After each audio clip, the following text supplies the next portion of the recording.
There is a fifth dimension. A dimension of sound. Damn it, Frank! We tell him to be quiet. I spilled my hot cup of Uranus again. A dimension of sight. Hey, Arch. I'm gonna sock you in the puss. A dimension of mind. Man, Adams, is that you?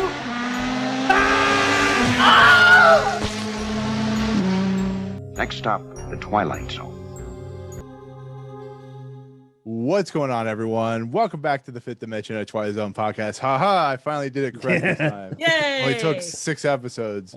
I am Nick. I am Nick, your host, as always. And here we are here to talk about the Twilight Zone, Rod Serling's famous epic of proportions series that he created back in the 50s and 60s that became kind of a template for a lot of sci-fi shows in the coming future. We're back. As you can see, we took another couple weeks off. That was entirely on me because I decided not to take care of myself, and I have to be fairly honest. I went to the hospital. It wasn't fun. We were supposed to record with Rob last week as of this recording, or however you want to look, 2 weeks, however you want to look at it. We were supposed to record.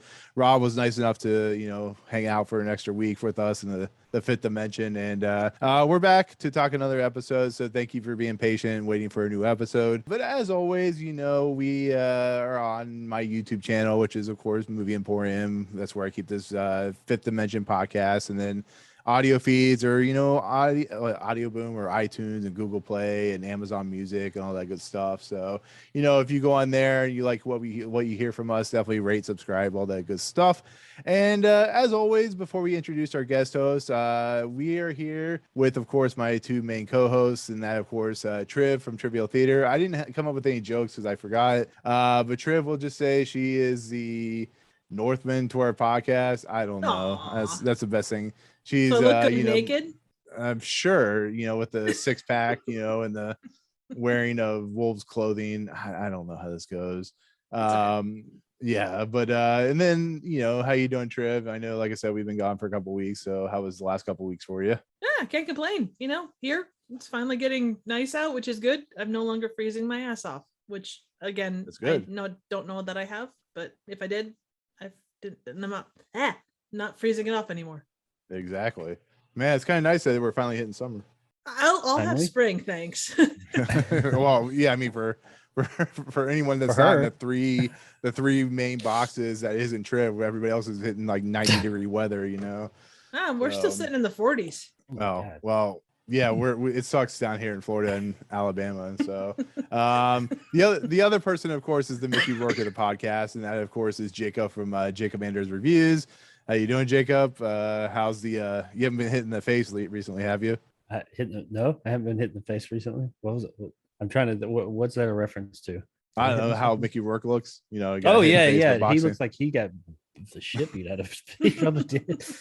Yeah. I totally ruined that gag. Sorry. No, I have not. No. I feel like it. I feel a little under the weather, but it's okay. I didn't have to go to the hospital. Unlike Nick, so I'm here. Hey. I'm reeling. I'm okay. I know Rick, and Nick is reeling, and we're praying for him. We understand he came back from the hospital one testicle short, and exactly got it in a jar. Hey, you know what? It's a good background prop for his background. Yeah, so no, you don't. You only need episode. Well, this episode's not a passage for Trumpet, it's a passage for testicle. So yeah. It's a passage for purple testicle. But also, every once in a while we like to have someone else to come into the family of the Twilight Zone. And of course, this man has been on before. He was talking about walking distance. He's looking around like he just don't care. And he is a man of I see Clint Eastwood, and I think I see Marty McFly in the background, and a couple other trinkets, I guess. Is that right? But we got the man, the myth, the legend, that of course is Rob Dodrill. Rob, of course, came on for walking distance and helped us shape this podcast until Jacob came along and made it crash and burn. Not really. Oblong shape. Yeah. There you go. It's gone all squidgy. I know, right? Actually, whatever. Rob, I think the walking distance was episode 3 of the series, if I remember right. Yeah, it's pretty close up there. Or episode 5. So Yeah. It's been a long time, but how you doing, man? How's life? How's the world of whatever you do? You know, that type of thing. Whatever you do. Pretty good. Just trying to stay out of the cold weather here in Florida. And I can come up here. I got a little testicle that I've been keeping here. So, other than that, Oh yeah, he's gonna fit right in. Oh yeah. We love you, Rob. And but you know, it's cool to have, like I said, we had Alex come on, and of course Jacob was a guest host at one point, and they came on as permanent. It's a good episode to talk about because this episode it actually hits you in all the feels a little bit because it's a really kind of impactful episode. And I know, Rob, you really like this episode, as you've told me many times before. He's like, if I don't get on this episode, I'm burning it all to the ground. And here we are. I'm living up to the promise that I made. So I was gonna jump in front of a truck. Oh I shit. know.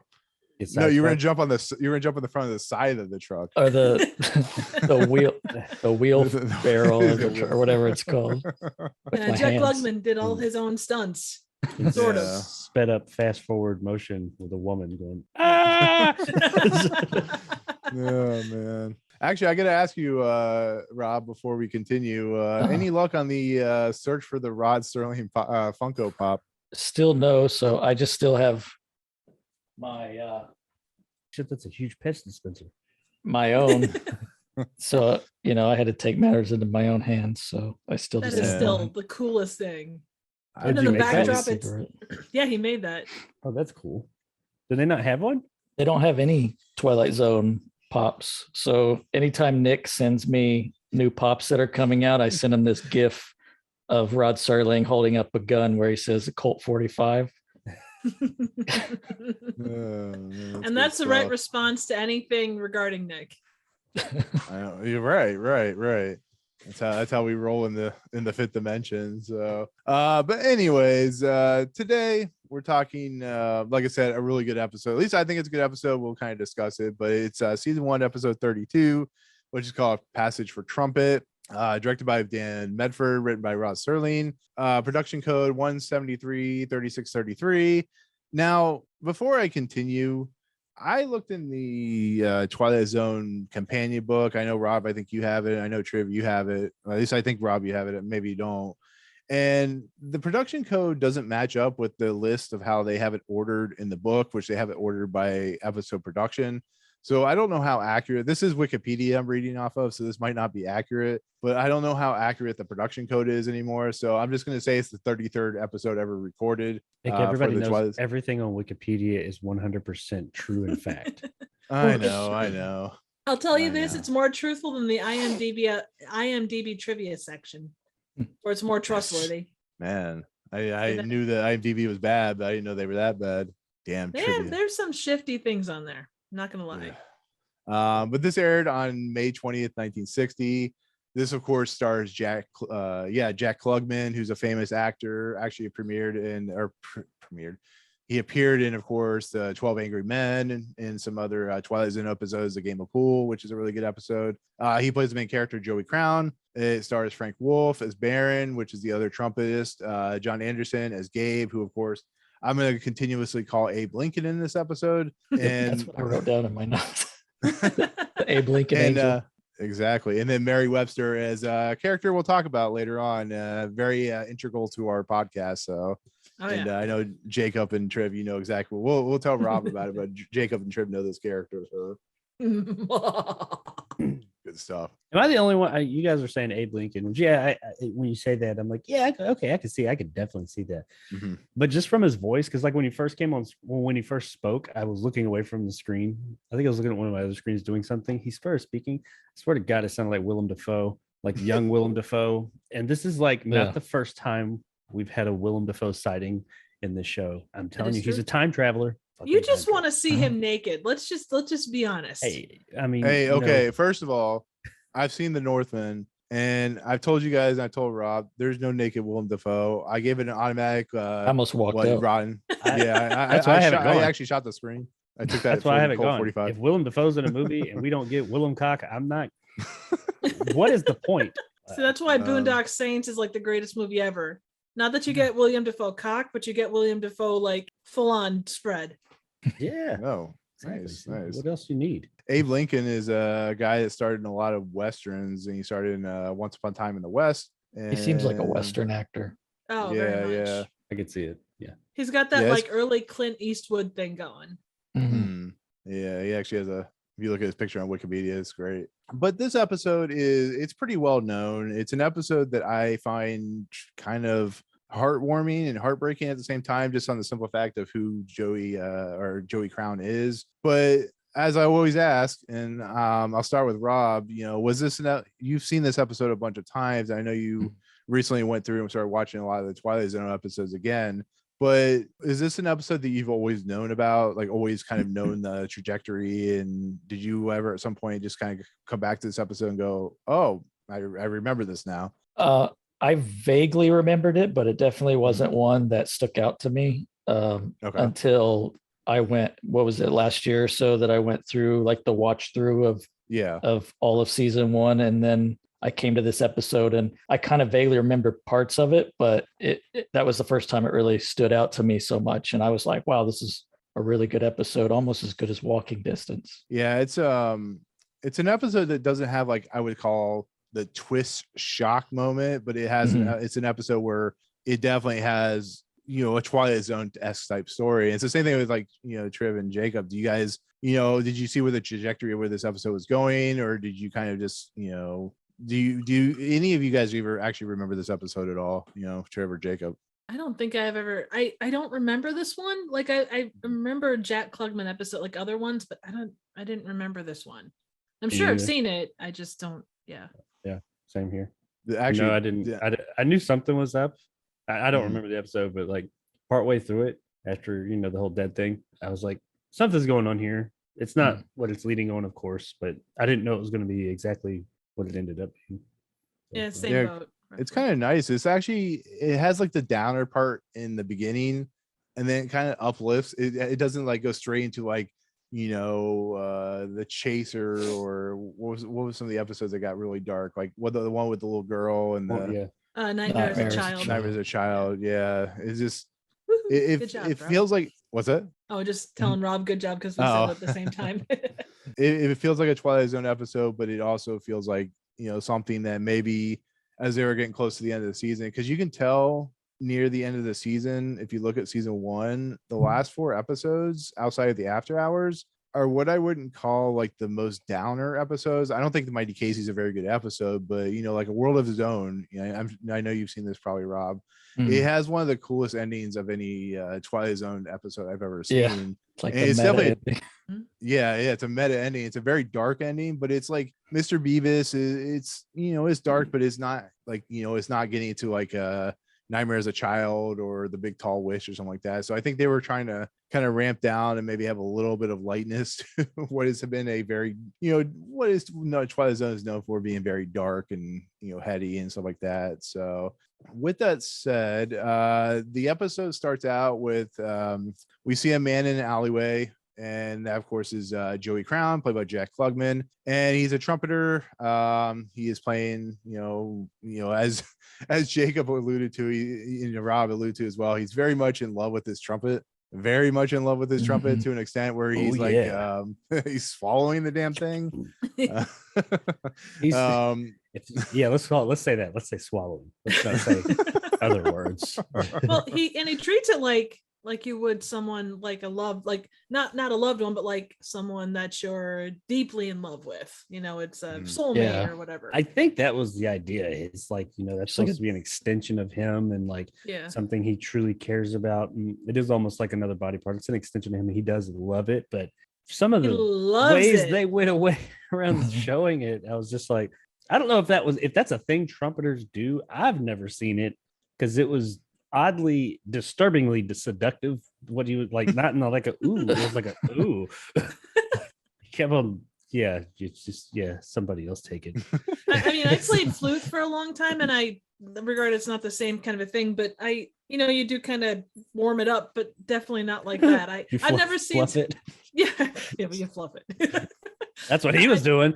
Yeah, I mean, you'll see like clarinet and oboe players like get their reed, run their mouths over it to kind of get the reeds good and wet, but God, this sounds bad regardless of what I say. He was I've running never- running it across his tonsils. Okay, he wasn't running across his mouth. Just deep throating this trumpet. And Oh I've my never God. seen anyone in the brass section do that. Like you might like look around the inside of it, but never like on the outside. I don't know. I guess. It's for effect, people. Effect. It's definitely an effect.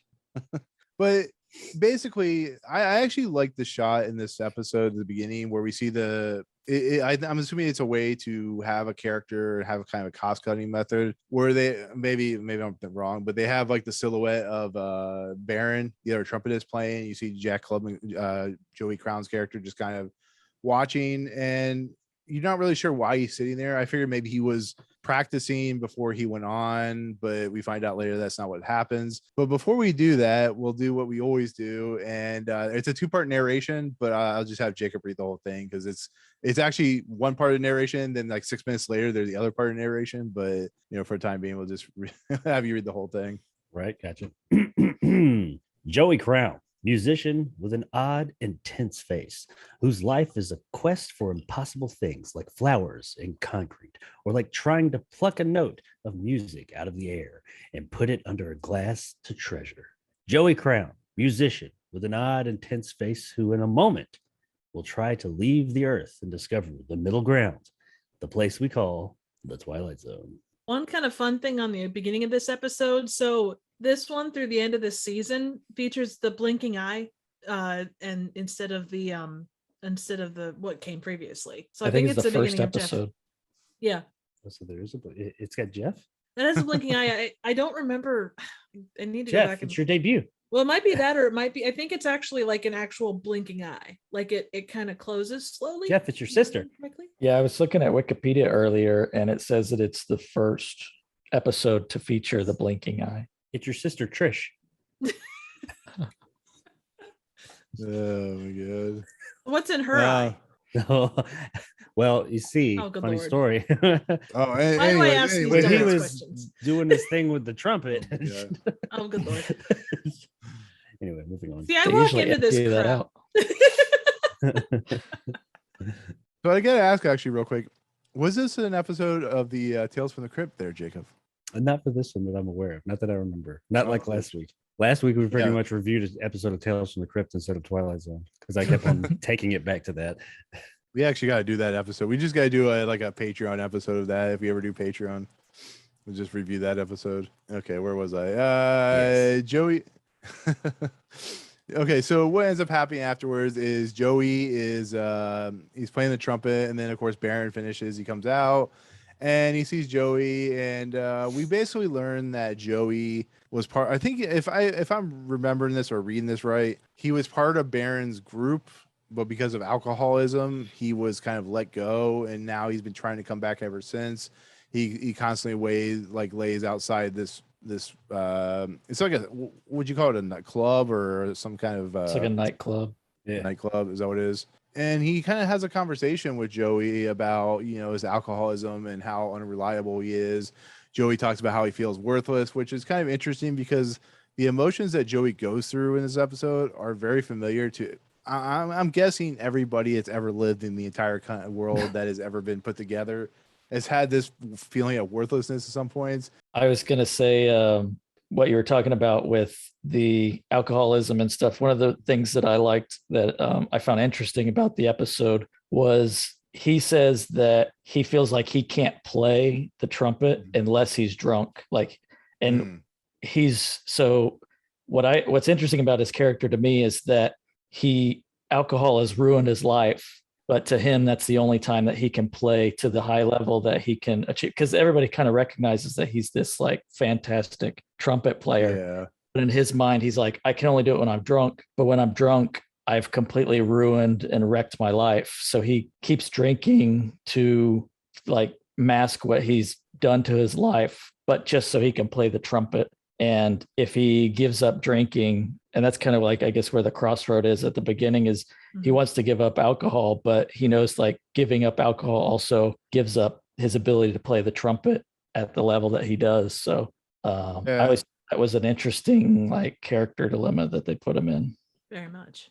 I will say too that the way, and I guess not having, I'm not addicted to alcohol, but the way that that addiction is described, it kind of feels like it's coming from someone that's been there. So whether, it was Serling writing this and kind of taking it from his own experiences, or if it's just, someone and you see what they go through, it feels written from a perspective of someone that really knows. It's not like reading it in a book and going, well, this is roughly what we think it is. Yeah, like if somebody, maybe Serling or somebody he knew was more creative when they were drunk, and if they were sober, they just felt like they didn't have any inspiration at all. I mean, look at 70s, 60s and 70s rock. Like I've heard said that a lot of the best music came out of that era because of, the mind altering properties of different drugs and things like that. I'm expanding, man.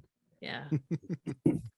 I mean, to be fair, we know everybody in their entire life has known somebody that's been like this, and whether it doesn't even have to be alcohol, it could be drugs, or it could be some form of problem where they're going through, where their best persona is not what they expect, what they think it is. It's what they kind of fall back on. It's I don't know what that trope is called, but it's a very scary thing when an individual who is so good at what he does has to rely on alcohol. I'm not saying you can't drink alcohol, because that's not what the problem here is. It's the fact that he's an alcoholic and that's what he thinks he's good at, and everybody sees that it's a problem and it shows, and that's why he was kicked out of the group and stuff like that. And this is a guy that really has a lot of issues and has to go through unfortunately the Twilight Zone and getting sideswiped by a truck that he tries to jump in front of, which is ironic because suicide seems to be a very prevalent thing in the Twilight Zone in a lot of episodes. And I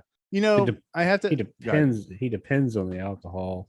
Yeah, uses the music, and I think he's full of shit, honestly, about, oh, that's when I play my best. I mean, he may do well, but I feel like that talent. Well, I feel like the talent is still there, but he doesn't. Maybe he doesn't apply. Yeah, that's his excuse to keep drinking. Is, well, that's it's what makes the magic happen.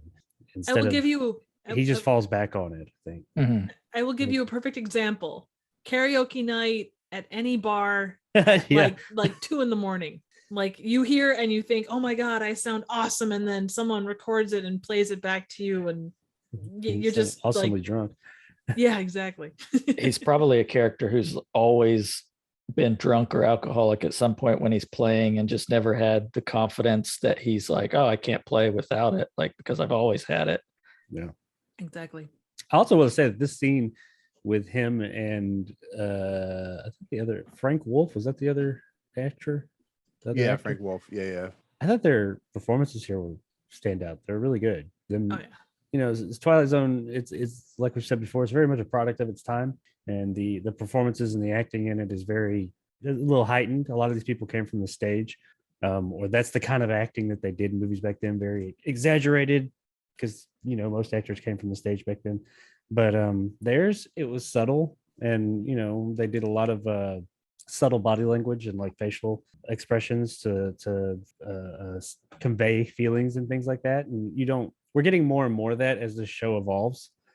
And of course, in Purple Testament, we talked about how much it was there. That was like still probably the gold standard for the acting in this show so far. But I thought that this particular scene with these two guys sitting here talking about his drinking problem was done really well.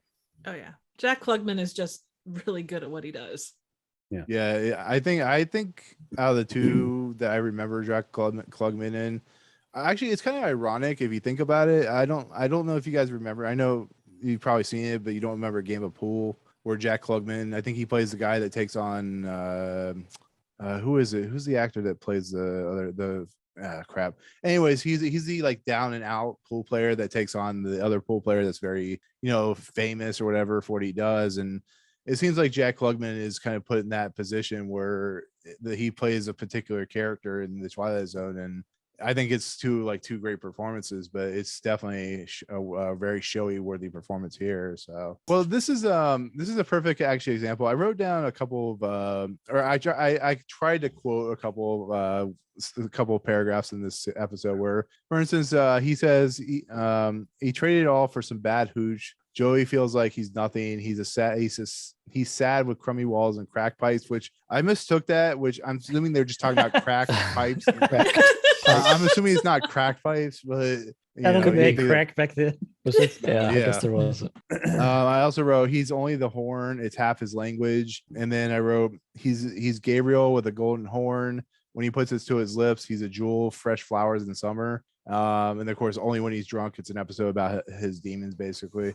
But I thought those are kind of poignant, kind of representing the episode. You know, this is a guy who really loves what he's doing, but he feels like he's kind of a loser, which, you know, drinking, when it causes it, it'll make you feel like that. You know, everything will do that. But he decides he's going to sell off his trumpet, and he goes to a pawn shop. And of course, pawn shops, if you've ever been to one, you're not exactly going to get, what's that? $8. Oh yeah. You're not gonna get what you want.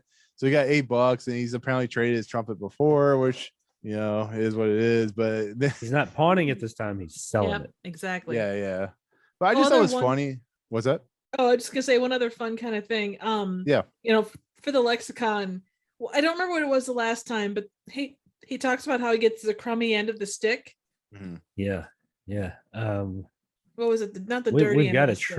it was something we've got a stick when the dirty end of the stick. Dirty end of the stick, yeah. We've got a running lexicon of words that are interesting to us. The last one we had was being a silly sophomore clod. Not a great one, but you know. I got the dirty end of the stick. Yeah, exactly. Oh, we got some bangers. Like I'm gonna suck you in the puss. Why you fingering me? Crying a room full of buckets. I still of course think the classic shoulders like pudding. That's great, but I still think the fact that they talk about having a ball and they wouldn't let the guy from A World of His Own say that because it meant having sex. That's still my fave. But anyway. That one. But right around that time, we also got the classic dick to phone. And legs like rubber to go with shoulders like pudding. Yes. Yeah. No, they are traditionally put together. So I'll do a jig for you, Pappy, like a puppet. But I like how he's trying to sell. He gets upset because he's only giving him $8. And the funny part about it is the pawn shop owner goes, I need another bugle, like he needs his taxes raised, which I think is still prevalent today. That was great. Yeah. Very. Yeah. And he's got a whole window full of them. I know, right? And why does Joey prepare to play the trumpet again? He's already sold it off. It's like this pawn shop owner is like, what the hell are you doing? You don't own this thing anymore. Why are you trying to swallow it? What the hell's going on? Giving it a goodbye kiss. I think it's like, because I mean, it's sort of his whole identity. It's like his significant other, because he has no friends and no loved ones, and like he's just himself, and his whole self is like in that trumpet, and this is like his essence, and so he wants to like lip it one more time. Before well, let's not forget he does that is he tickles his fucking tonsils with that thing, dude. I think that's like, oh, look at and I did it Allie, but I think that's the first time he did it, and when I first saw it, I was like, was that an accident? Because I thought it was just like something they left in on accident, but then he keeps doing it. He does it a few more times. Yeah. See, I assume that he like kept the mouthpiece, like maybe it was his, and then the rest of the trumpet just went separately. I mean, put half the rest of the trumpet down his throat too. So I mean, true, very true. Hope they cleaned it. He was getting his backwash. It was the 60s. They didn't clean anything. Oh yeah, you just rub dirt on it and move on. Can we talk about how much? Can we talk about how much a ripoff this pawn shop owner is? So I just looked it up. So he's going to sell the thing for $25. And in 1960, $25 is like how much a person made a week. And $25 in 1960 is $242.82 with inflation today. Wow. So this dude's making bank. And what was it? So it was like $80. 77. He gave him $77. Yeah, $78. Huh. Well, you know, one thing too, you look at any instrument, at least like new instruments. I remember like my parents giving me the lecture about, you know, we're spending a lot of money on this, and it was genuinely an expensive thing. But yeah, that's probably a lot given the time. Hell yeah, it is. No. One of my kids got a clarinet. Jesus, I think I paid for that thing for like 3 years. I was like, have I not paid this thing off yet? They kept calling.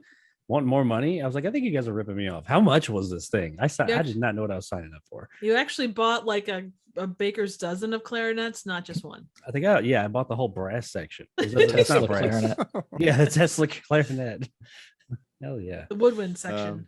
But with that said, this is when he hears a truck and he decides he's going to jump in front of it, or at least try to jump in front of it. He's very bad at jumping in front of trucks because he basically jumps into the side of it and still somehow flies onto the curb.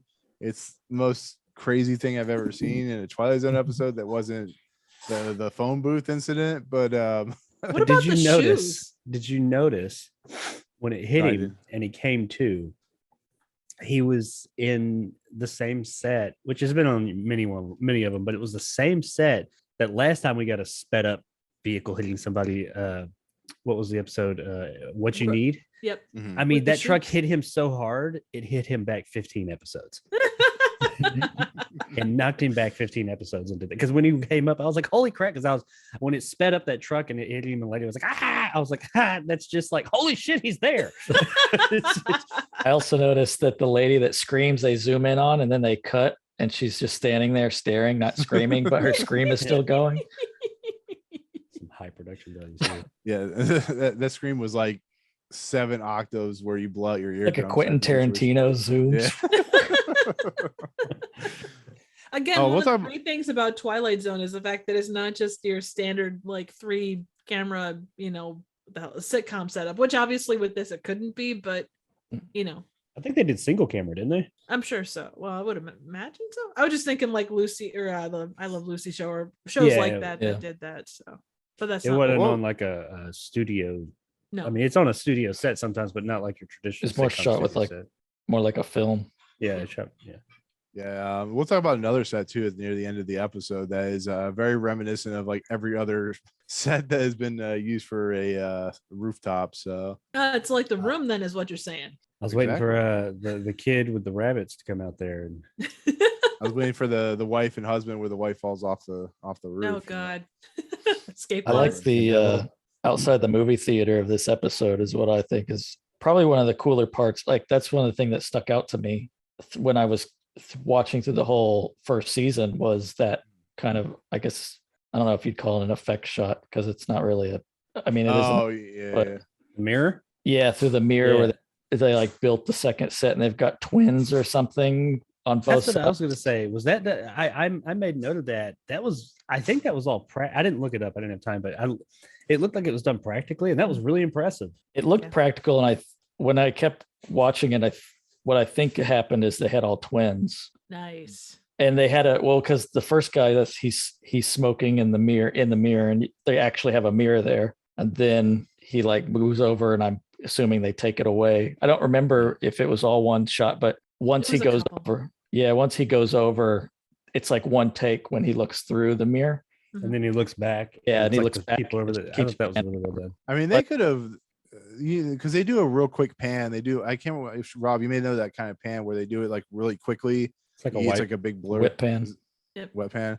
So they may have done that. Maybe they did a cut there. Maybe that's how they did it. But it's also possible what you said with the. I think they just built identical set because you can see at one point he goes up too close and they actually have a glass that he touches, but it's like when he yeah. puts his hand up there. because you can see his reflection in it. Just like, looks like plexiglass, maybe. yeah, it's like a plexiglass. And I think they just duplicated the set and had twins or people that looked like each other. But they also, I mean, I liked how they also had the perspective right because of where the Yeah. camera was. You wouldn't see, it wouldn't be the exact. It's of course a mirror, but from how the camera was looking at it, you saw a different perspective. They had it lined up. I thought that was Yeah. Yeah. really, really well done. For the time that the show was, I just thought it was a really impressive setup for that particular shot. Like a lot went into that scene to sell that he was invisible. Yeah, it's very Yeah, Terminator 2 taking the chip out of Schwarzenegger's head situation. Well, they did that a lot in the Twilight Zone, and I'm sure you like we've talked about this before, but Twilight Zone has been. I think Twilight Zone is one of the most inventive shows and one of the most important shows when it comes to inventing different ways to do stuff for television. I mean, we have like Psycho, we have Citizen Kane, but the things that Twilight Zone were doing back in the day is pretty impressive for probably the amount of money they had to spend on each episode. I mean, the episode from here on out is, or at least this part is pretty basic stuff, where he wakes up and it's nighttime and he sees a police officer talking on the phone. The police officer, of course, doesn't answer him. It's this the typical he's dead, but he doesn't know it type of thing. And he does this it's like a 3 or 4 minute segment where he's just going up to people. He's trying to get a light. We talked about the movie theater thing with the reflection shot and stuff like that. And it basically, he realizes that something is wrong. He's able to not do anything correctly. And here he did the one thing correctly, and it's ending his life. And it's kind of, it's dark, but it's kind of darkly funny in a lot of ways. And I don't know, that whole segment, it's like a lot of Twilight Zone episodes. It's well paced, it's well shot, it's well choreographed to the point where I don't know the things that Joey's doing, Jack Klugman's doing in this episode, where he's screaming at people. How many takes they had to take on that for these people to stop laughing? I'm assuming they were laughing. I don't know. There was a photo put out. Go ahead. He runs up to the first person when he first realizes it. I even made a note of. I don't even know if I spelled this right. He just runs up to him and goes, "Bougie, bougie." Like, who yells that? He's in the front? He does. I'm dead. You can't see me. Bougie, bougie. I was like, what is bougie, bougie? But yeah. I love that. I was kind of wondering, does he have a ghost cigarette with him? Because he takes it out and he asks the dude for a light. Like, it's kind of hanging out of his mouth there at the one point. And I'm just sitting, does he have a ghost cigarette, or what's the, I don't know. At that point, that's what I wrote. I was wondering, because the next scene after the box office, he goes into a bar and he actually picks up the alcohol, the shot glass, and pours it and then puts it back. And then the guy's like, just keeps washing the dish on the other side. It doesn't see this like bottle floating in the air. There was a moment of that later on in this, but it's a small thing, but it kind of took me back to when they had, when we get there. So let's actually do this. The line, he's successful at killing himself, is the end of the act. So at this point, what did you guys think? Do you guys think this is a well-rounded act? Do you think it felt very disjointed? Do you felt that it worked? What was your guys' overall feeling of how this represents, and do you think it helps you go into the second act to make it a fulfilling episode, I guess is what I want to say. What do you guys think? I think that line that you quoted where he ends up saying, I finally was successful at doing something, that kind of like hits home, like everything that was building up, like his emotions to that point. So I think that was a good way to wrap up the first act and kind of get it to the point where, okay, maybe he did really kill himself, I would agree. I think the fact that it got past the censors, that they actually left it in there as a broadcast thing in the 60s, early 60s. I mean, that was impressive on its own. But yeah, it was a solid first act. It told you what you needed to know. It was good. I liked it. Yeah, first act, I was digging it. I was cool with it. I mean, I knew something was up because we already knew he was dead and he was a ghost and he was just there. Nobody could see him. We knew somebody eventually was going to pop up and he'd be like, "Hey, you can hear me." But I didn't know what the deal was going to be. I knew it wasn't as simple as what he was saying, what it was alluding to, but I didn't know what. So it had me. I was curious with it. I didn't feel like it was like dragging on or anything. It moved along at a steady, nice little clip, and I was looking forward to seeing what happened. I actually kind of had when he became kind of a ghost, quote unquote, I kind of had It's a Wonderful Life vibes. Like that's kind of where I was wondering if that's where it was going, kind of. Maybe. Yeah, nope, it's somewhere else. Agreed. I think the first act is good. I think it works. I think it sets up the second half nicely. It's actually a split down the middle episode. I think this is like 12 minutes and the next part is 12 minutes. And I think it shows us a guy that we can all relate to, or maybe one of us has been at some point. It's a thing that, really hits home, and the fact that it doesn't matter what you do. If and this is we'll talk about this is what Gabe says, the other trumpeter. It's how you do it and how you look at your life, I guess, and what's good and what's bad about your life. You have to take the good with the bad and stuff like that. And that's really what this is setting up. This is setting up a guy who just does. It's like what what Tripp said in It's a Wonderful Life. It's a guy that is put in a lot of predicaments and a lot of all this weight is on his shoulders, and he feels it, and he tries to do something very dramatic and very unfortunate, and he luckily has some kind of savior that will come along. But you just think about all the people that are going through this that could use a day in the, especially in this episode, use a day in the Twilight Zone, and how that would help them maybe, and see maybe a little bit of light at the end of the tunnel, which is what he wasn't seeing. But I know I've gone through some really dark periods in my life when it comes to this kind of stuff. It doesn't mean I ever want to commit suicide or anything like that, but it's just like you have those moments, and that's why this episode kind of really hit pretty well. And you don't, once again, when you watch these episodes on a review level, you don't really, when you start kind of barreling down into the nuts and bolts of it, you don't see that when you're watching the episode just on a fan episode. That's why, for instance, The Chaser, I like that episode, but when we break it down, it doesn't hit as home as well as whatever it is. But that's just kind of how I look at the first act. But the second act is really interesting. Like Rob said before, the bartender scene, I thought that was kind of interesting because I was waiting for the guy. I was waiting for the bartender to go, "Oh my God, there's a bottle floating!" He runs out screaming like a woman or something like that. The bar scene, I think, when he goes over to the jukebox, some of the stuff he says really adds to kind of his state of mind, where he's reminiscing on being part of a record that played. That was cool. And it goes to show it does actually kind of take a, not that it takes a It's a Wonderful Life like kind of direction, but it does, like, he realizes what he's missed and the good things he had. I mean, he basically goes back to the same spot that he started out in the beginning. We see the trumpeter Baron, we see the woman, she closes the door, and that's when he hears the other trumpeter playing I think that the trumpet stuff is done by Lynn Murray, who is a composer conductor that did most of the trumpet music in this. And he hears another trumpeter, and he goes up, and then there's a big scaffolding scene where we see what I call Abe Lincoln, because me personally, look like Abraham Lincoln, like we talked Abe about Lincoln earlier. Angel. Yeah. It's Gabe Lincoln. There you go. It's not Gabriel, it's Gabraham. Yeah, Abraham Lincoln. Abraham Lincoln. Abraham Lincoln. But what's really cool about this segment is we if you really think about it, you kind of know what this guy is, but if you don't, maybe you think it's his passage into another life. But he has this whole big Socrates moment with Joey Crown, where he kind of breaks down his life and how he was good at the trumpet, and he lets Gabe lets Joey play his trumpet and stuff like that, which that sounds really wrong, but you know what I'm going at. But No regard for COVID. Exactly. Yeah, exactly.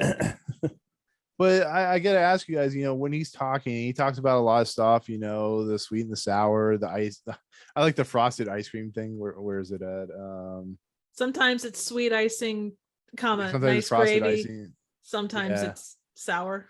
Yeah, I really like that line. But this whole thing where he's kind of we see what Gabe's doing. He's trying to put this kind of this heart back into Joey's life, trying to show him that he means stuff to people, that it's important to him. What do you guys think about that? Not talking about the idea of what the people are that he's been trying to follow around, which we'll talk about in a second, but that whole idea of what Gabe represents. Of course we know that he's an angel, but what he represents to keep Joey on the path instead of where he was going. What did you guys think about that? Yeah, I think it's kind of like Jake said earlier, where it was just an excuse. Like, he was just full of it when he said it was the alcohol that was his, the only way he could play. And I think Gabe was really trying to get into, unlock that, like, in his mind, and like get that as an excuse away and say, you actually are talented, and you need to stop dwelling on the negative things in your life and just focus on the skills that you have, and really just emphasize that, and don't worry about the dark that you have in you. I think that pretty much is right on. It's kind of about, getting that switch flipped in his head just to get him on a different track. Yeah, I think that's pretty much. I mean, he was pretty much telling him, stop. You've wasted a lot of your life, and you've got this great talent, and you're just pissing it away and giving excuses as to why you need to continue doing this other thing, and essentially either get off your ass and do something, or or you're going to end up having wasted this whole life away. So what are you going to do? You're going to go out there and do something great, or you're going to continue on the way you've been doing, and you might as well, next time jump in front of that truck the right way. Yeah. And I like that. I honestly thought the guy was a demon at first because he kind of had this sinister look to him. And, Don't say that about Abraham Lincoln. I know, he fought zombies and vampires. Right?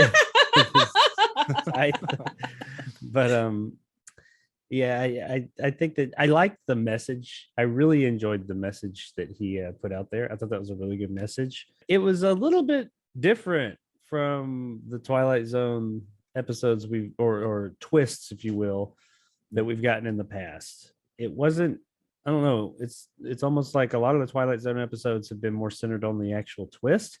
This one was more centered on the actual message.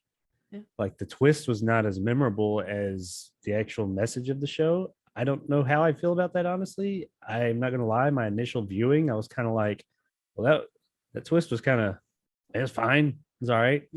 But the more I sat there and dwelled on it, I was like, but the message was really good, and I really liked it, and I liked how it was just kind of pure and straightforward, and just, hey man, stop pissing your life away. So I started liking it more and more as time went on. I feel like they had more of an idea, like you said, for the message than the twist, because the twist was kind of like it wasn't. You're not dead. I feel like they just kind of tried to be like, okay, you're not dead. Everybody else, they said everybody else was dead. They were all ghosts, and so they weren't reacting to him, but he was still alive and like in a limbo. And I felt like they were writing the episode, and they're just like, oh yeah, whatever. They're ghosts. Like, whatever. This is the point of the episode. Don't worry about that. We got to have a Twilight Zone twist. Let's put that in there. Yeah. Well, let me ask you guys this. Do you think Rod Serling, for me personally, if it were me as a teacher, this would be a good episode to show students just on the fact of, don't fuck your life up, basically. Don't sit around and wait 40 years to do a podcast, that type of thing. But the funny thing about it is, do you think Rod Serling was trying to start your YouTube channel in 2009, not 2018? Exactly. Do you think he was trying to instill this message to like the TV audience, or did he feel like it was just a cool way to tell a story? Or because I wonder if like he has this, because he's a guy that didn't fuck around really. He knew what he wanted to do. He knew how he wanted to do it, and he found a way to do it, even though, as we all know, it wasn't entirely smooth sailing through the entire series until it got to the 5th season when everything went and blew up in its face. But do you think he felt this was a good message that could be well told to the audience in like the TV land as it was being shown in 1960? Honestly, the one thing that continues with Serling, at least from my perspective, is he was about a good story. Like the messages that came from it probably came as he was writing, but he just has a way of writing a good story. And the message, like we've talked about this with different ones, there's a lot of episodes where the message transcends, what's going on. You take from it what you put into it to some extent. And I don't know, that's my perspective, but I'm also 2D. I mean, I think that this one probably was a little he probably was a little bit more centered on the message this time around. But I want to say with Mr. Serling, for essentially, I don't know if it was ever like named, he essentially was an atheist. Fine, but he sure does write about heaven and hell a lot for someone who doesn't believe it. I mean, there's a lot of his episodes that deal with the devil and angels and now purgatory and all that. I found that interesting. Yeah. Do you think it was because it was such a thing at that time? Like the culture was so like Christian kind of, I guess, really ruled the area. Like there was shows on with bishops that would air on Friday nights. Like there was a guy with a chalkboard talking about the messages of the Bible and stuff, and it was on prime time. That was, it was a way to talk to people in a language that they understood. I kind of feel like You don't necessarily have to be a believer, I guess, to write good stories that take place within that realm. I mean, I think he probably, chances are, atheist, non-believer, whatever his label was, he probably came from a family that there was some. I mean, here in America, you're not going to find a family that just totally devoid of any type of religious beliefs. So he probably came from a family that believed. He probably knew about this stuff, and he probably pulled from that. And even though he didn't believe it, he probably still found it interesting. He seems like the kind of guy that even if it's something he doesn't agree with or believe in, he's still going to want to know more about it. And he's going to want to explore it. Understand, not Jake, that I really know him that well. No, but I understand. I agree with you. I'm not disagreeing. I just no. That's fine. Yeah, I think he probably saw it as a interesting avenue to explore science fiction themes, and like people could with Star Trek explore social themes with some other planet or something. I think maybe he saw a way to explore some of these personal themes through like a religious, that's his sci-fi lens. True. It also kind of reminds me of like our conversation with Walking Distance back then, where it kind of felt like there was some personal message in there. Like with Walking Distance, we were talking about like, it felt like this message of you can never go home again. You can't go back to the way things were. This kind of seemed like the same message of, look at what you have and your talents and not your negatives. Like, I almost wonder if these is like where his state of mind was, where he was writing these episodes, if it came to him that way. I'm sure at some point in time in this guy's life, and he accomplished so much that there was a time he clearly was immensely talented, but I do truly believe that there's tons of immensely talented people on the earth. They just squander their talent. Mm-hmm. And he probably recognized that and saw things throughout his life. And he's like, you know what? If I had made that decision, or if I had not made the decision to go forward with this thing or that thing, I would have just been quote unquote a nobody. And I want to get that out there. I want people to see that. Maybe he used the alcohol and the purgatory and all that to tell that story.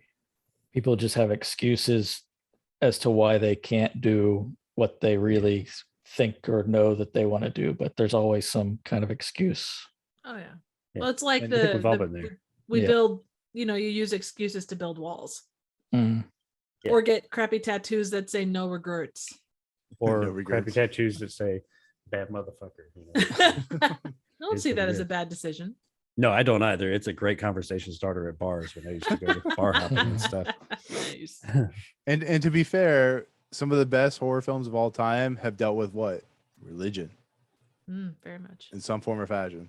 And of course, The Howling Man is a perfect example of how to use the devil in a very dark and just like scary way. And it's a very personal thing. So to put any kind of story in a religious context, especially with horror, it can really get to people a lot deeper than, just the Wolfman coming on down the street or whatever. I mean, look at The Exorcist. That's what made that so terrifying to a lot of people, especially back then, is its deep-rooted, quasi-realistic take on religion and how deep-rooted it was in religion, how deep-rooted people back then, well, even now, were in religion, and it kind of attacked that religion to a degree. So that's what made it so scary to a lot of people. I know. And I mean, we cannot not talk about how Wolfman has nards. So Wolfman's got nards. Anyways, let's go ahead and continue. Okay, so the big twist for this episode is that Gabe tells Joey that he's not actually dead. He's in limbo, basically. That the people around him are the ones that were dead, the ones that he wouldn't see him. And I really like how Rod Serling and the director kind of work around this, where they're individuals that have been put in a perpetual state of at ease in death. So they do normal things as normal people do. One sits in a box office booth.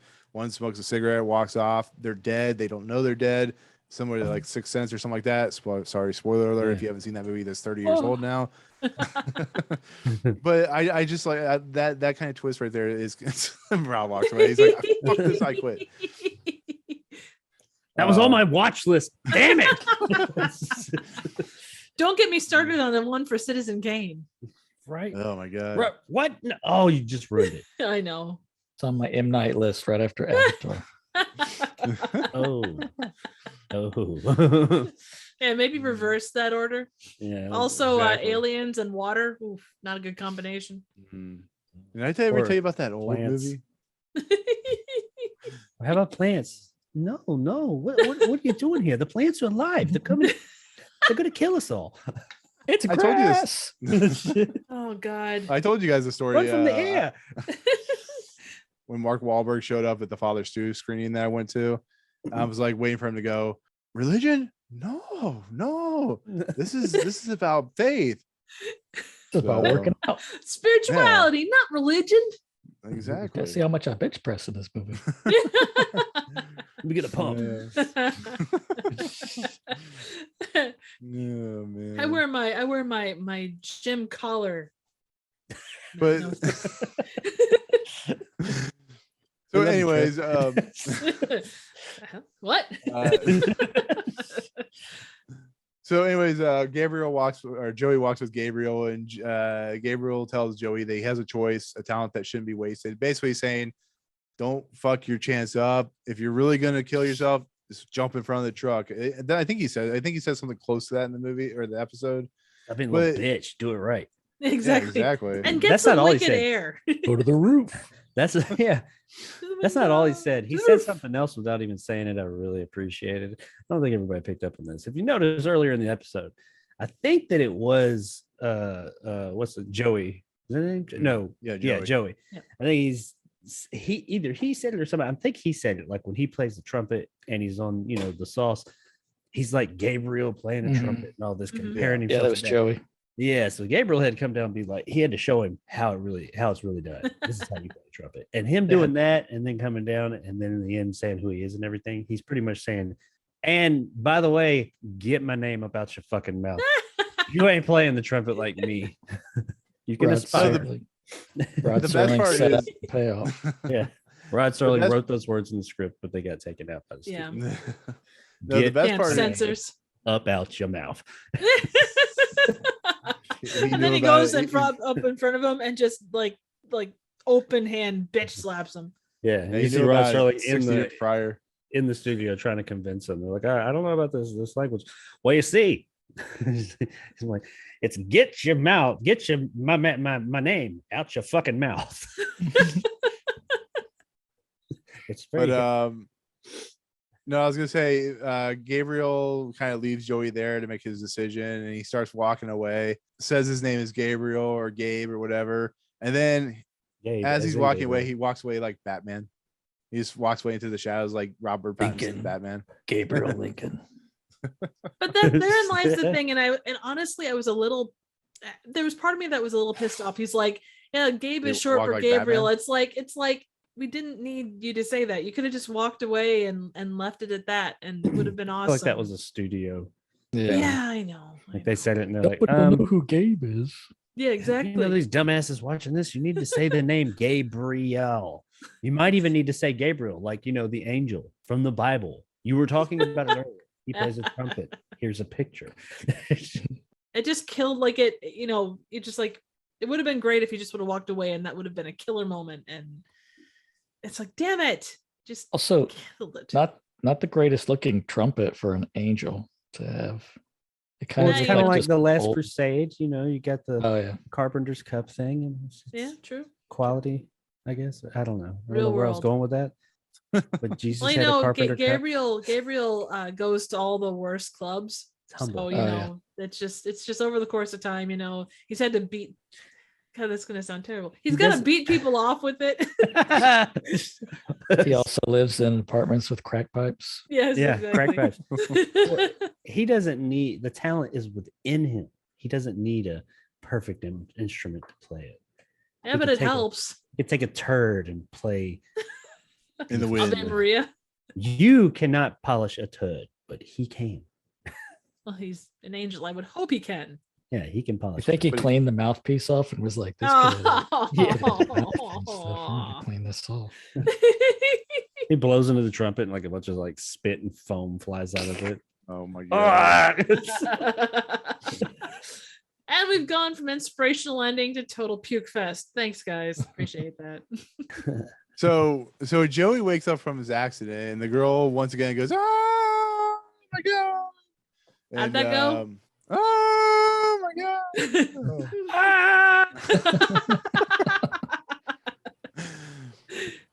But the best part about this episode is he stands up and he's decided to live again. He's like, "I'm gonna live again," and all of a sudden the truck driver comes up. He's like, "Look, man, I've never had an accident. I've always been clean. How about I give you some money, which happens to be exactly $25 here, and you can just No just don't tell police. anybody." Yeah, No hospitals. Well, and what about Yeah. all the people that were Keep it to surrounded? yourself, It's friend. just like they just walk away like it's nothing. Like, oh, this guy just got hit by a They're truck. the same people. They're the same Whatever. people that were at the casino when what's his When face that fell out the dude fell- two-story window. No, Yeah. true. Under 2 foot 2 foot window. window. They don't care. The Twilight Zone doesn't care about people. They just, if he's They're like, fine, hey, "Oh, he's fine. Oh, he's not dead. Never mind. It's just a flesh wound. Well, and what a cheap ass. It's like, I know $25 was a lot back in the day, but it's like, okay, you just hit this guy. Make it at least an even 30. You know, sweeten the pot there a bit, Pops.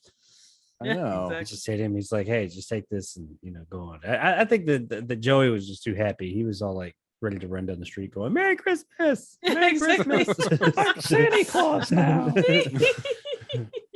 And then I like how he runs into the pawn shop and they're both smiling as he hands him the money. He's like, $25. No, he the- does like a little thing. It's almost like a Mentos commercial or something. He goes in there, he's like, he points at it, he goes, "Ah." Do you think he negotiated with them at all, or he And just they're like It gave should him have the been whole like 25? $8 or yeah, it should have been like, you know what? You gave me $8 for it. Here's $8 back. Give me my damn trumpet. We need could we cut need to this make thing sweet into a music together. great Mentos commercial. Like he's like, "Oh, I want this $25 trumpet," and then like he jumps out in front of a truck and gets hit, and the guy gives him $25, and he goes in. He's like, "Ah, Mentos, the Man, fresh it's fast. makeup." I turned the old boy hallway scene into a Mentos commercial. That's awesome. It's on my I need to see that. I love it. Does anybody Okay. break their heel off and like take off walking off their high heels?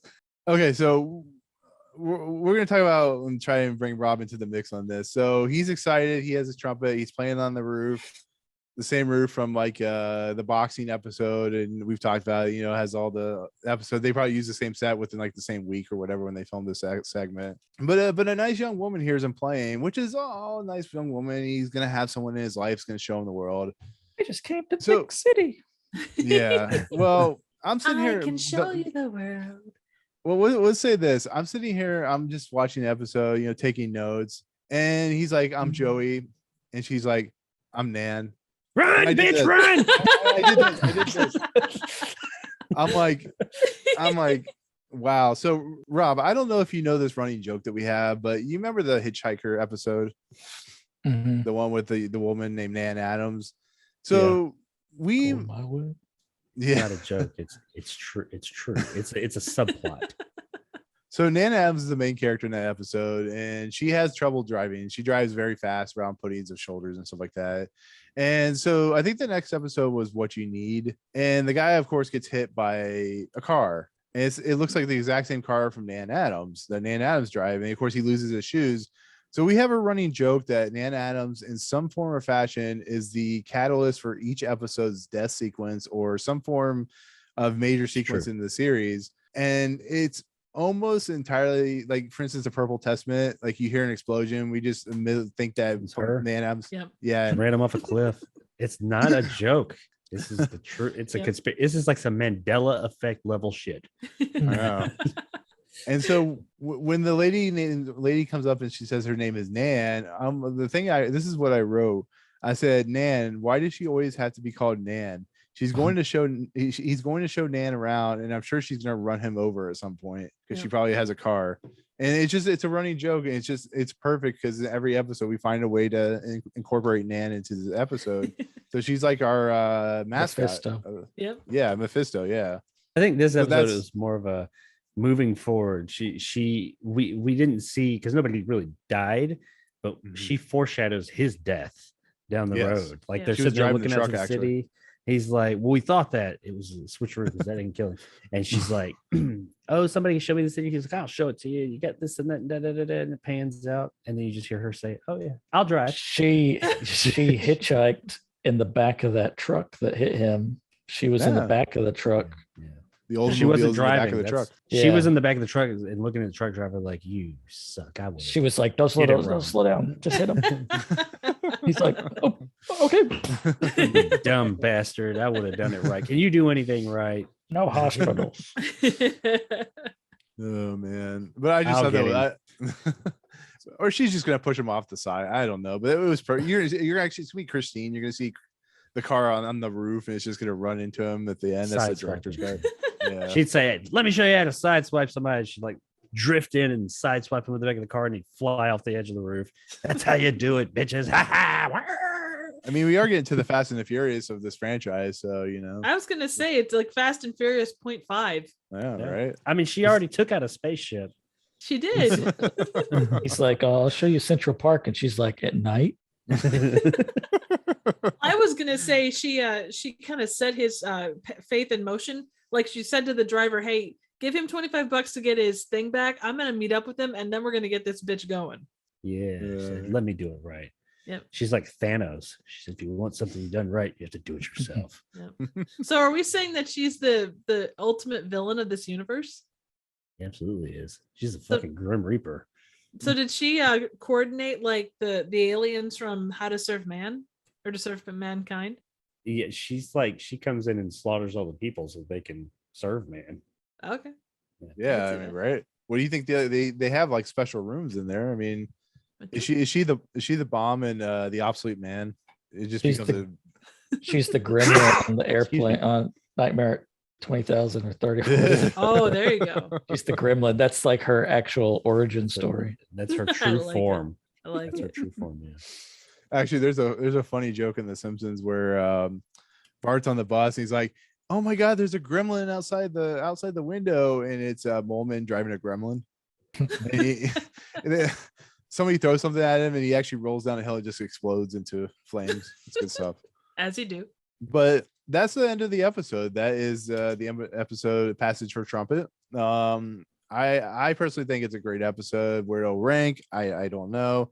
But let's get into like what you guys think. Do you guys you have anything you want to like talk more about on it? What do you guys think of the overall episode? I mean, we've been kind of talking for a while on it, but what did you guys think just overall on how you feel without putting it into a ranking spot yet? Just like overall thoughts. It's a solid warm fuzzy, like Rob and Jake said. It's definitely focused more on message than it is on twist. And as much as Twilight Zone is built around twists, you certainly don't. If you held yourself to that, then you end up with like Avatar: The Last Airbender or The Happening. So it's good that they don't go in that direction. But yeah, very solid episode. I think it's solid among the, there's not quite as many feel-good Twilight Zone episodes that aren't, darker. And I mean, this one certainly has its dark elements to it, but I think it's much more of a positive, in the same kind of category as Walking Distance was. And what was the Santa Claus Escape? No, not Escape. Night of the Meek. Night of the Meek. Yeah. Yeah. I thought it was a good episode. I'm not gonna lie though, at first, like when I first finished it, because it was kind of like the twist was it was light on twist and more about message, that kind of took me off guard. And I didn't hate the episode, but I was just kind of like, I mean, yeah, it was fine. It was one of those episodes that as it went on, I liked it more and more. The more I thought about it, the more it grew on me a bit. Overall, as far as its structure, I thought that it had a good pace. It never got boring. It was constantly giving us information. It didn't have any lulls. So like structure wise, I thought it was very well done. I thought it had a really good message, but I'm not gonna lie, it's the Twilight Zone, and I don't want it to be like gimmicky, but I can't help but feel like I was missing that. I whenever I'm watching Twilight Zone, I'm waiting for the twist. Yeah, it's just like something you're waiting for. It's like watching AM Flux and she doesn't die, or South Park and Kenny doesn't die. I don't think he dies anymore, but back in the day, he used to always die. And you don't get that. You feel like you're missing something. And it did still leave me with a little bit of that feeling of like, good message, well acted, good put together, but I still just wish that little something there in the end. That being said, I didn't hate it. It wasn't like, I'm not going to call it a top 10 for me personally, but it's far from the bottom. It is upper middle to me. Yeah, I think it ranks in that category where it's like, it's a good episode, but I don't know if I would say it's a memorable episode, even though, I mean, as good as the message is, it's not the episode when somebody says, oh, name some Twilight Zone episodes. I don't think many people are going to say Trumpet Man. Yeah. I think I'm with Jake as far as relatively like upper, not top 10, but upper half. So before we get to that, it's kind of interesting because I think maybe I feel differently. I don't know. Maybe it could be the fact that I'm happy we're recording after 2 weeks of being sick and in the hospital. Maybe I feel all warm and fuzzy for this episode, but I don't know. I felt the episode really had a strong message and a really interesting look into individuals who have difficulty dealing with situations and they need a dramatic event thing to happen. Like, you watch all those movies where, somebody is a drug addict or an alcoholic or, something, they get put into rehab or something like that and they become a better person, or I don't know. Maybe it's just how I felt on it. But like I said, everybody has their different opinions. But I mean, I wouldn't put it a top 10 episode, but I definitely think it's a strong episode for Twilight Zone. But like I said, that's just my personal opinion. Everybody has, different opinions, and usually mine's the right opinion. No, I'm kidding. Well, and there's nothing wrong with that. I mean, that's one thing about the Twilight Zone is the episodes hit us differently. One that, One for the Angels for me is like one of my top episodes because it speaks to me on that level, and this one obviously speaks to you in that same way. That's a great thing about the whole series. Is that there are those episodes that are personal to us. So nothing wrong with that. And there's no wrong opinion. I mean, besides yours. So, Chance to drink. I actually, as much as I kind of concede that it's not that memorable of an episode what I would think to most people, I think I probably would put this in my top 10. But even though, because for me, I really enjoy the episode, but I also kind of step back and recognize how most people would probably, as overall Twilight Zone, would perceive this. Yeah. I think one of the things that kind of, I hate to say, took away from it for me, the whole, not total absence, but for lack of a better term, absence of a twist, might be one of the things that makes it stand out, because every Twilight Zone episode has some type of ironic twist of fate. And this one, I mean, there's a little twist, but it's just not it's not the focus. And that might be one of the things that in the long run, after a few more episodes, it kind of makes this one stand out a bit more. So that negative might actually end up being a positive for it. And I hate to call it a negative because I didn't hate it. I can't lie that when I think back to after watching it, while it did grow on me more, I just still had that feeling of I was missing something. But hey, it made me feel something. So what you're saying is, no, I do not like it. Or is it, nope, I do not like it. I didn't like it, but I did like it. He's looking for more receipts. Yes, sir, I like it. Okay, before we get to the actual ranking list, Jacob, before I forget, which trivia reminds me, let's hit up that closing narration. Joey Crown, who makes music and who discovered something about life, that it can be rich and rewarding and full of beauty, just like the music he played, if a person would only pause to look and to listen. Joey Crown, who got his clue in the Twilight Zone and is about to die because Nan Adams just showed up. He really loves his trumpet. Yes. He really loves his trumpet. I don't think you understand how much he loves his trumpet. This one time at band camp, with my trumpet. When we say really. Yes. We cannot talk to you about it in proper 1960s terms. This is a story about a man and his trumpet. When the ice cream man gives you a fudge sickle. Don't ask what the smell on the end of that trumpet is. He has his own mute, and it's on his body. There you go. Okay, so with that said, that is the end of that episode, which is a passage for trumpet. Let's go ahead and head into the last segment, which of course is the ranking of the Twilight Zone episodes. This is a list and ranking that nobody will ever be able to copy because it's the greatest list ever. This is obviously, I know Rob, you said you would put it in a top 10, but I'm guessing we put this between 21 and 10, somewhere in that area, maybe. You know, kind of a middle episode, maybe high middle. What do you guys think?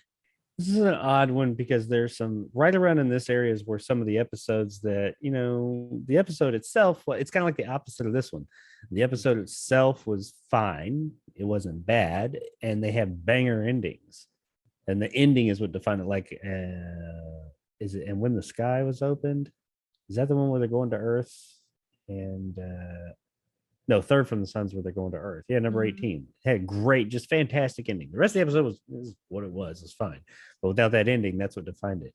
And this one's kind of the opposite. The episode was good, but the ending, for me at least, was lacking a little something. Let me ask this. A nice place to visit. I think that was That's the one where he plays it like he plays the actor version of himself, or it turns out that he's an actor. yeah. And, like his character is. Which one's Well, Execution? Oh, no, I That's just- remember that one. That's the one with the Execution was cowboy who the- goes back in time. That's a Forward in that's a time. dictaphone. Yeah. Me, myself, personally, if I had to pick a place just right here, I'm going to say 15. I was kind of thinking that too. Well, let me ask you, Rob. What do you think? As somebody who's just coming in, kind of. I mean, I gave you the list a couple of days ago, just to kind of look around, and you looked at it today as well. Number one. Yeah, I would say around 14, 15. I think I like it better than Execution. If you want it, But if you wanted the number one, fight for it. Exactly.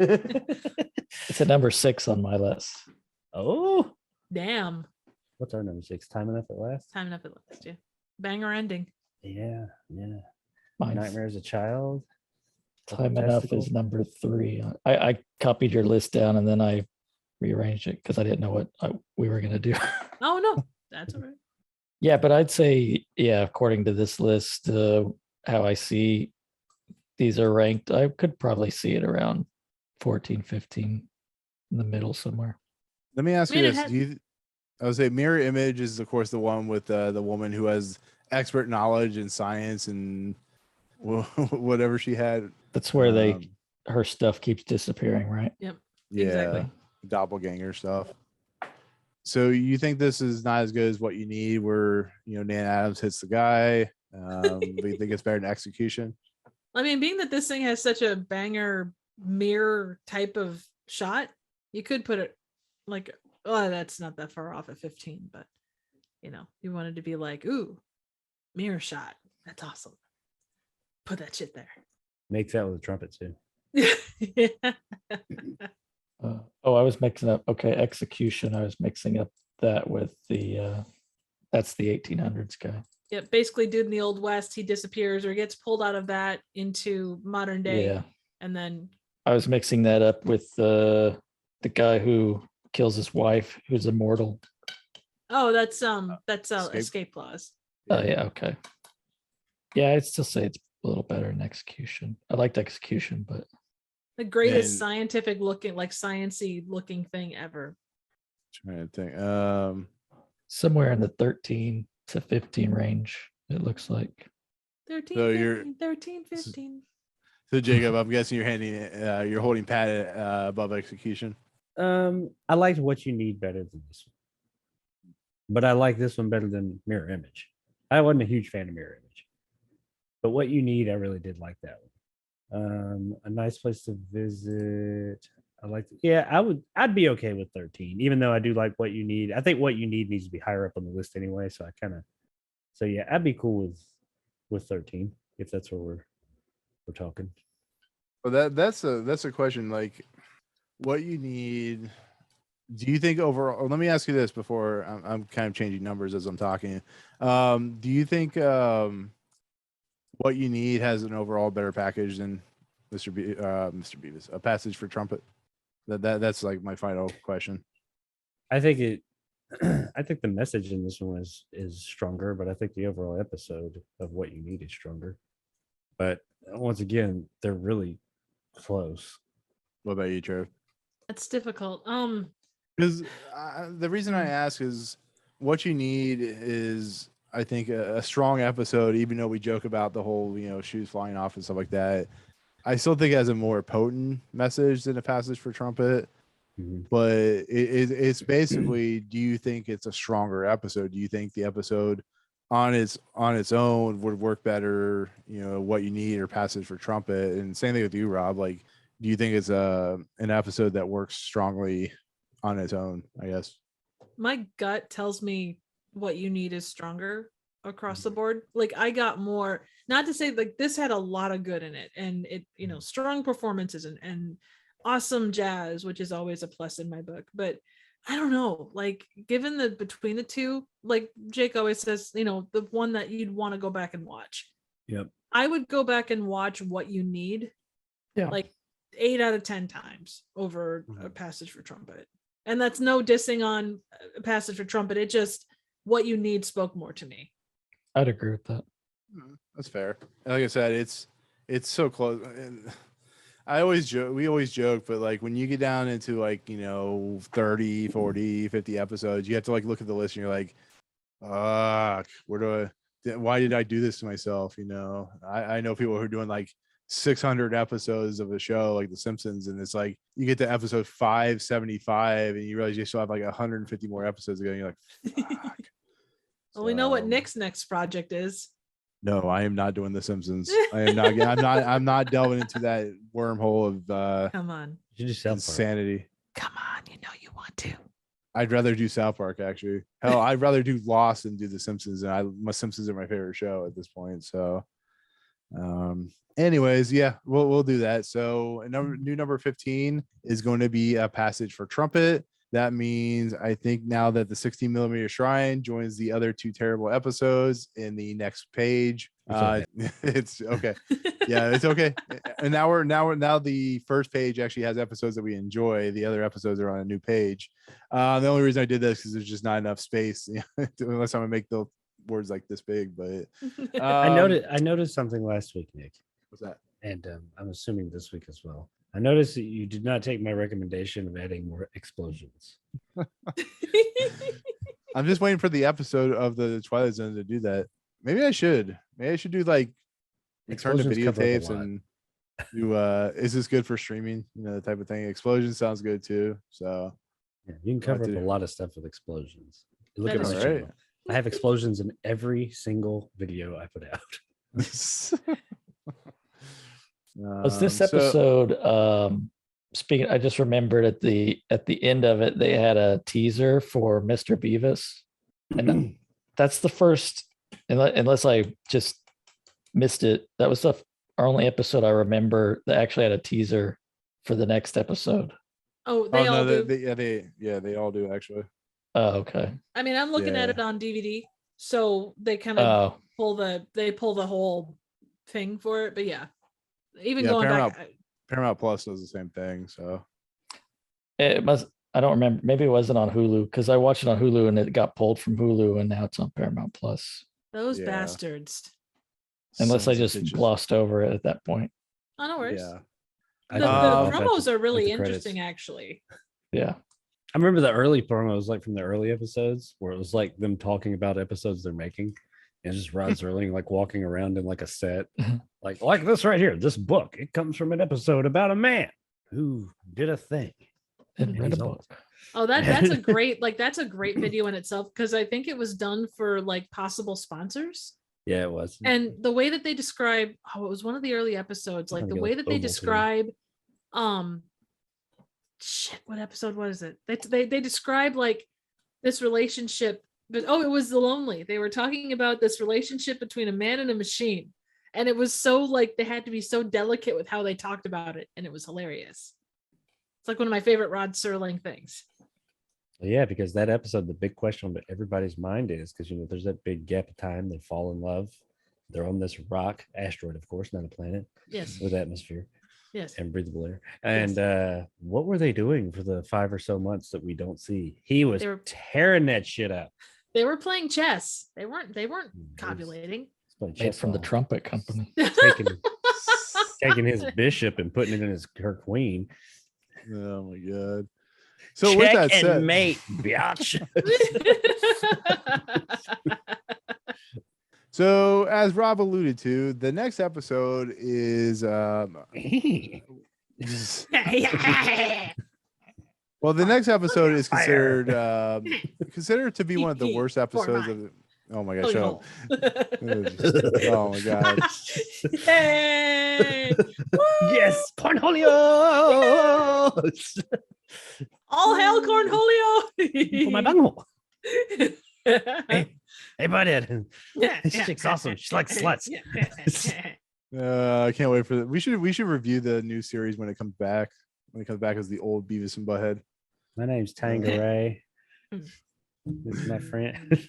So my anyway, friends call me Mr. Beavis. Yeah. So anyway, they've alluded to, the next episode is what would consider to be not one of the greatest episodes of the series. I don't think it's that bad, but it definitely has its problems. But it's of course Mr. Bevis, season 1, episode 33, directed by William Asher, written by Rod Serling. This episode does start Orson Bean, who's a famous actor who was in like Inner Space and being John Malkovich. We'll see how that goes. Hey Nick, would you say that Mr. Beavis has gone from suck to blow? He's gone from suck to blow. And this was officially the last episode. They've gone plaid. Ludicrous speed. Ludicrous speed. He doesn't look Jewish. Jewish. That's not so my favorite. Found anything yet? We ain't found shit. 2 black guys got the pick. The episode also stars Henry Jones and Charles Lane, so we'll look forward to that next week.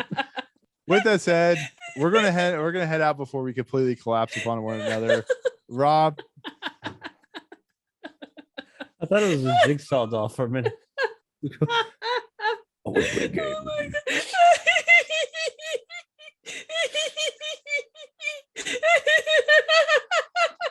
okay, so that'll do it. That'll be our take for season 1, episode 32, which is a passage for Trumpet.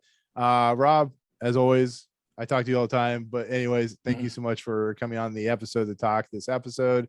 I really appreciate it. It's been fun. Look forward to having you on again at some point, I'm sure. As always, if they want to find your content, I know you do and have and work on, as you're more talented than 90% of the world when it comes to your videos and stuff like that. Where can they find it at? You can find me on LinkedIn, or you can find me on YouTube here under Robert Dodrill. Just search my name. I'm sure you'll have it in the description or something, and you just search that and you can find my channel here on YouTube. And I don't upload very often, but it's like short films, and the Old Boy Mentos commercial that I made is on there somewhere. Nice. That in itself would be worth the price of admission for watching. Exactly. And Triv, now that you put out a video recently of what was it, Double Dragon that was filmed in my home state. But if they want to find content like that, to find out what is so special about your video, I'm rambling, but what is so special about your theater and your videos? Where can they find your content? Well, if you want to talk about crap movies or early movies and all the rest, you can find me here on YouTube at Trivial Theater. Just search it up and you'll find me. You can also find me on Twitter at trivia_chick. Past week I just put out Double Dragon, like Nick said. Evil Bong, a collab on Evil Bong should be coming out here hopefully this next week when this goes live, but we'll kind of see how that rolls. And Jacob, when you want to do heavy metal intros and they want to watch those and they want to watch your explosions and bad motherfuckers, where can they find your content? Oh yeah. By the way, you can your find me- your intro was awesome. By the way, this week I forgot to tell you that. Oh, for that terrible or not terrible movie, that Warlords or whatever it was. war. I don't know. I've already forgot. It's a lukewarm movie. I was hoping it'd be awesome, but it was. Anyway, yeah, you can find me Spoilers. on. You can. I don't know why I went British or Australian there just for a second. You can find me. You can find me on YouTube at Jacob Anders Reviews, and also a few of you have found me on Jacob Anders Gaming. I hope a few more find me. And I'm also on, that's where I put my videos and reviews and other random shit that I do every other day-ish. And I don't really have anything big coming up on there right now. I'm finishing up the Halo series reviews, which I got to do that one. Hopefully it'll be out tomorrow morning if I can stay up tonight and do that. And beyond that, you can find me on Twitter at Red Neville 30. No, wait, Red Neville 2. I'm real bad at this. You probably look in the description and have a better time just clicking on those. Honestly, you can find, I'm on the internet. I'm in places and I do things sometimes. Some people watch, some people don't. I would appreciate it if you would watch. Please come and watch. Please come and watch. Watch the ads. Click on them if you'd like. If it seems like something you might need, click on it and buy it. I make it a little bit of money. My children need shoes. It would help. This guy needs. If someone this guy doesn't pick up, I'm going to keep talking. My wife will tell you I will talk until someone else starts to speak. Oh my god. Okay, and as always. Oh, there's a silence, so I need to start talking again. I'm sorry if I just blew out your truth. I'm so sorry. There it is.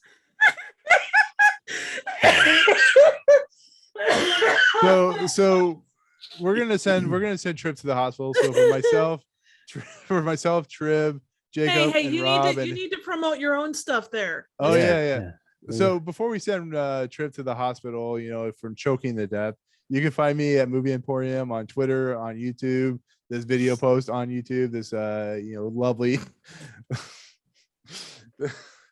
Oh my God, Rob. This video of Twilight Zone post on the Fifth Dimension post on YouTube, as well as iTunes, and was it Anchor and Google Play and Amazon Music.